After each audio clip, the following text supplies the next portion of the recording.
If you don't know my story about HIV, go watch my first video. It's been 28 months since my diagnosis and a year since my divorce has been final.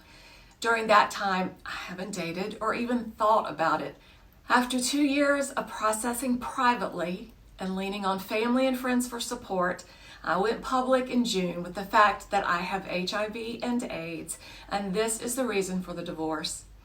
I started this YouTube channel where I educate and share hope with women in hard places. I couldn't have asked for more support and kindness, and yet the betrayal I've suffered has caused me to question if I could ever trust another man. The diagnosis relentlessly told me no man would ever be interested in someone with the stigma of this virus.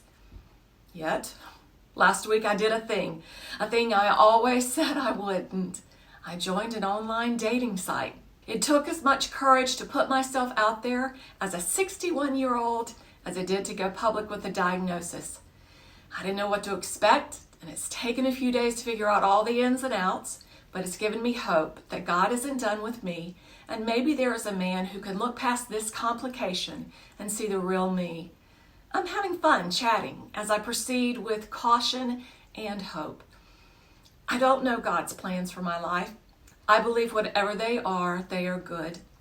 Good doesn't mean without pain or struggles, but as a way that will draw me closer to God.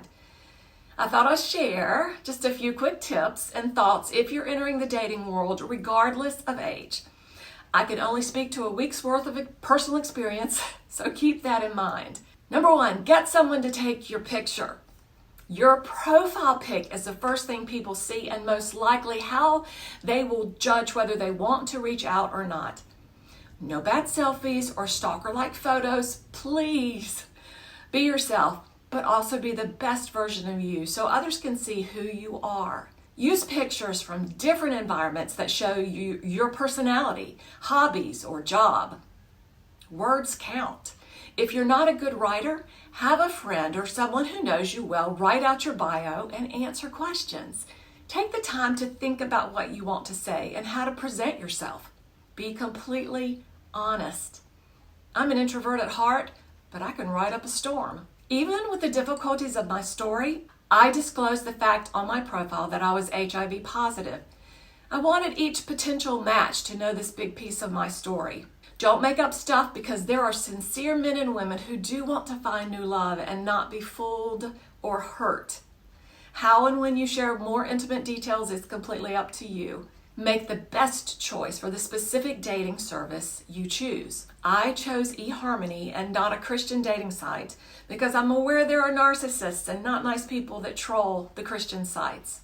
Just my opinion and advice that I have been given. Plus, at eHarmony, you are connected by compatibility and mutual interests.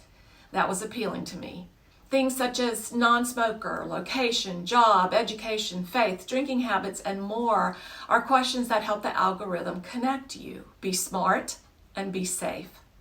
I've had several men immediately ask for my phone number, and that's been a hard pass. Also, some wanted to meet immediately, and I wasn't going to invest time in meeting up if we had nothing in common. If they discard your contact, let them go and be glad.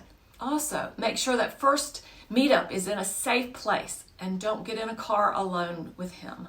The online world is a scary place and not everything is as it seems. Know your worth in Christ. As a believer, I've done the hard work in counseling to move on past betrayal and devastation. I am worthy of a healthy mate because my worth is in Christ, not in someone else's opinion of me. I have value because God says so, and nothing can take that away. So these are my best tips. These are my thoughts after a week. This is probably part 1. And so in a few days, I'll maybe come back with a part 2. I'd love to know what questions you have about online dating because I'm a complete novice and I'm learning as I go. Obviously, my family and friends are cheering me on as well as trying to make sure that I don't get my heart broken and that I stay safe.